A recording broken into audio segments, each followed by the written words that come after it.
दोस्तों, बीच आसमान में प्लेन से बाहर का नजारा देखना किसी जन्नत से कम नहीं होता, जिसे एक्सपीरियंस करने का सपना आज भी करोड़ों भारतीय देखते हैं।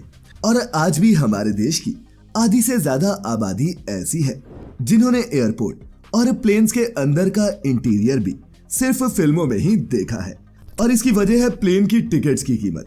हमारे देश में लो कॉस्ट एयरलाइंस की डोमेस्टिक टिकट्स की कीमत भी कम से कम 3 से 4 हजार रुपए है, जिसकी वजह से ज्यादातर लोग इमरजेंसी में या फिर फॉरेन ट्रिप्स के लिए ही प्लेन से ट्रैवल करना पसंद करते हैं।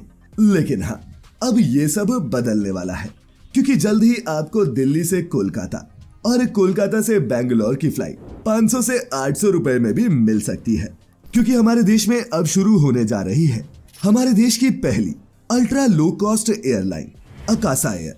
जी हाँ, एक ऐसी एयरलाइंस जो प्लेन की टिकट इतनी सस्ती कर देगी कि आप भी खड़खड़ाती बस की जगह हवाई जहाज में यात्रा कर सकेंगे।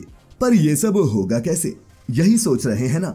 तो चलिए आज की इस वीडियो में मिलकर जानते हैं कि जहां भारत की दूसरी एयरलाइंस हाई रेट्स पर टिकट सेल करने के बाद भी लॉस में है, वहीं ये एयरलाइन सस्ते दामों पर टिकट बेचकर प्रॉफिट कैसे कमाएगी और क्या क्या खास होने वाला है भारत की इस नई एयरलाइंस कंपनी में। फैक्टिफाइड, फैक्ट्स ऑन योर फेस। दोस्तों, इस बात को अब 90 साल बीत चुके हैं जब भारत में पहली बार 1932 में देश की अपनी एयरलाइंस एयर इंडिया की शुरुआत हुई थी। और आज हमारे देश में 8 बड़ी एयरलाइन कंपनीज हैं जो इंडिया की पूरी डोमेस्टिक एविएशन की मार्केट को डोमिनेट करती हैं। वहीं अब इस लिस्ट में एक नया नाम जुड़ने वाला है, अकासा एयर का।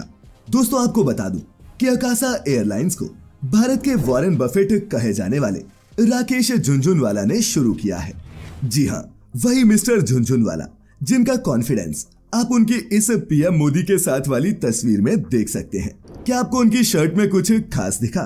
खैर, बता दें कि इन्होंने 245 करोड़ रुपए इन्वेस्ट करके इस कंपनी के 40% शेयर्स खरीदे हैं और अब इस एयरलाइंस के वही सबसे बड़े शेयर होल्डर हैं।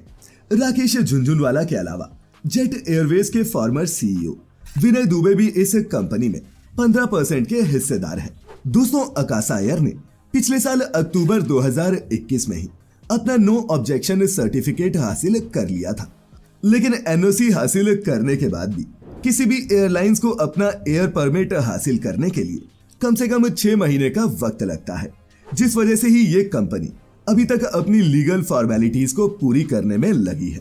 कुछ समय पहले ही कंपनी ने इंटरनेशनल एयर ट्रांसपोर्ट एसोसिएशन माने कि IATA से भी अपना एयरलाइन डेजिग्नेटर कोड हासिल किया है। और दोस्तों, अगर आप इस कोड के बारे में नहीं जानते तो बता दूं कि इस कोड को एयरलाइंस की reservations, schedules, time table, telecommunication, ticketing, cargo documentation और कई दूसरे तरह के कमर्शियल कामों के लिए इस्तेमाल किया जाता है। वहीं इसका इस्तेमाल एयर ट्रैफिक के लिए भी होता है। इन कोड्स के जरिए किसी भी एयरलाइंस के प्लेन को आइडेंटिफाई करना आसान होता है। और दोस्तों, आपको यह जानकर खुशी होगी कि अकासा एयर का अपना पहला प्लेन बोइंग 737 मैक्स अब तैयार हो चुका है और जल्द ही भारत के आसमान पर वो उड़ता नजर आ जाएगा। लेकिन हाँ, एविएशन मार्केट में उतरने से पहले इस प्लेन की टेस्टिंग होनी है और पायलट और क्रू मेंबर्स के साथ इस प्लेन को कई सेफ लैंडिंग्स करके दिखानी होंगी, जिसके बाद ही ये एयरलाइंस अपनी कमर्शियल सर्विस शुरू कर पाएगी।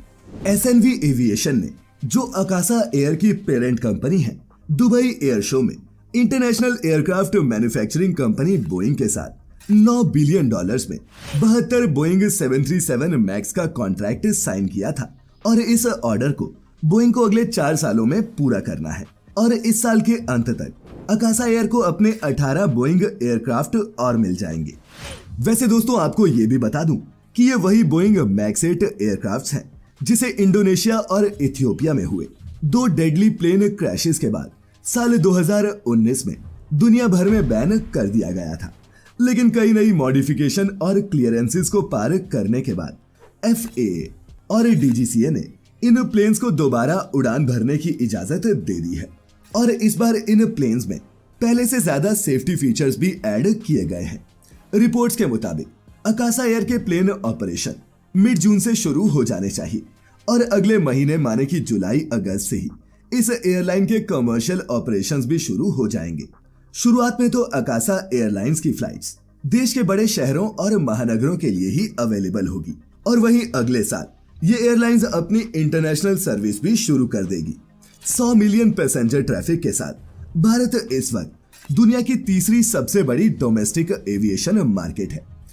कोविड के दौरान ये नंबर थोड़ा सा घटा जरूर था, लेकिन अब एक बार फिर ये मार्केट तेजी से ग्रो कर रहा है, जिसका मतलब ये है कि इंडियन एविएशन मार्केट में मुनाफा कमाने का काफी स्कोप है।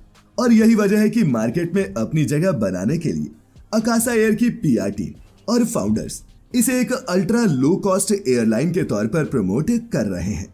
माने कि ऐसी एयरलाइंस जिसकी टिकट कॉस्ट की कीमत आपकी ट्रेन की टिकट से भी सस्ती होगी। लेकिन अब सवाल ये उठता है कि ये सब होगा कैसे? तो दोस्तों, इसका जवाब है कॉस्ट कटिंग। एविएशन मार्केट में टाइम मैनेजमेंट बहुत बड़ा रोल प्ले करता है। किसी भी सर्विस में थोड़ी सी डिले उसकी कॉस्ट को बढ़ा देती है, जैसे aircraft depreciation and rental cost, insurance cost, reservation और बुकिंग कॉस्ट। और जिस तरह गाड़ियों को दूसरी स्टेट में जाने पर टोल टैक्स लगता है, उसी तरह एयरलाइंस को भी किसी और देश की सीमा के अंदर जाने के लिए चार्जेस पे करने पड़ते हैं।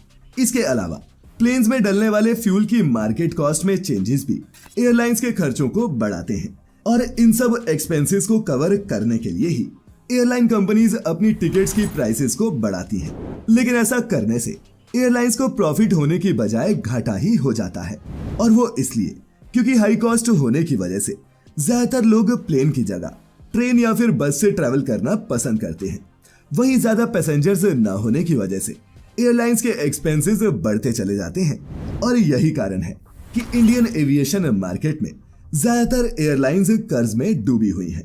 और इस बात को बिग बुल राकेश झुनझुनवाला भी बहुत अच्छे से जानते हैं, और इसीलिए उन्होंने बोइंग के साथ उस वक्त प्लेन्स का कॉन्ट्रैक्ट साइन किया जब पैंडेमिक की वजह से बोइंग और एयरबस दोनों लॉस में डूब रही थी। वहीं उन्होंने अपनी एयरलाइंस के लिए स्पेसिफिकली बोइंग के 737 मैक्स 8 को भी इसलिए चुना क्योंकि ये प्लेन 2 साल तक ग्राउंडेड किए जाने के बाद दोबारा मार्केट में उतर रहा था, जिस वजह से इनकी वैल्यू मार्केट प्राइसेस से कम थी। वहीं इस प्लेन को खरीदने की एक वजह यह भी थी कि बोइंग 737 मैक्स दूसरे सभी कमर्शियल एयरक्राफ्ट के कंपैरिजन में कम फ्यूल खर्च करता है और अपनी रेंज के किसी भी दूसरे एयरक्राफ्ट से 8% ज्यादा एफिशिएंट भी है। माने कि राकेश झुनझुनवाला ने अपने पहले ही स्टेप पर एक मुनाफे का सौदा किया है। वहीं check in counter, waiting time, planes parking charge, ऐसे सभी रेगुलर खर्चों को कम करने के लिए अकासा एयर ने अमेरिका की रिजर्वेशन सिस्टम प्रोवाइडर नेविटेयर के साथ एक टाई अप किया है। नेविटेयर के सॉफ्टवेयर के जरिए एयरलाइंस पैसेंजर सर्विस सिस्टम और डिपार्चर कंट्रोल सिस्टम पर काम करेगी, ताकि एयरपोर्ट पर check in counter, luggage arrival और दूसरी सर्विसेज में डिले की वजह से बढ़ने वाले खर्चों को कम किया जा सके, जिससे पैसेंजर्स को तो सुविधा होगी ही, साथ ही एयरलाइंस की एयरपोर्ट को दी जाने वाली फीस में भी कमी आएगी। इसके अलावा किसी भी एयरलाइंस के लिए उसका सबसे बड़ा खर्चा प्लेन्स में डलने वाला फ्यूल होता है। ज्यादातर एयरक्राफ्ट और हेलीकॉप्टर्स में एविएशन केरोसिन डाला जाता है, जिसे एविएशन इंडस्ट्री में QAV1 भी कहा जाता है। लेकिन चूंकि ये ऑयल काफी कॉस्टली होता है, साथ ही ये दूसरे ऑयल के मुकाबले ज्यादा कार्बन डाइऑक्साइड भी छोड़ता है। इसी वजह से अकासा एयर दुनिया भर की दूसरी एयरलाइंस की तरह हाइड्रोजन और बायोफ्यूल के ऑप्शंस पर काम करने वाली है। और इस तरह इन सभी स्टेप्स को फॉलो करके राकेश झुनझुनवाला देश में अब तक की सबसे सस्ती एयरलाइंस लॉन्च कर रहे हैं। अब इस एयरलाइंस की टिकट्स कितनी सस्ती होंगी ये तो अभी रिवील नहीं हुआ है, लेकिन कुछ एक्सपर्ट्स की माने तो अकासा एयर की टिकट्स इंडिगो, गो एयर और स्पाइस जेट की टिकट से भी सस्ती होंगी। अब दोस्तों, जाते जाते आपको ये भी बता दूं कि इसी साल अक्टूबर से जेट एयरवेज भी दोबारा शुरू होने वाला है, जो अपने जमाने की एक सक्सेसफुल एयरलाइंस रही है। ऐसे में Akasa air Indian aviation market में अपनी जगह कैसे बनाती है, ये देखना काफी इंटरेस्टिंग होगा।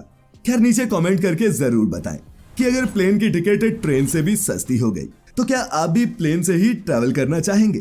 खैर, आज की ये वीडियो इंटरेस्टिंग लगी हो तो इसे लाइक और शेयर करना मत भूलना। मैं लेकर आता रहूंगा ऐसी ही वीडियोस। तब तक अपना अपने चहेतों का ख्याल रखें, खुश रहें और वीडियो पूरी देखने के लिए आपका बहुत बहुत शुक्रिया।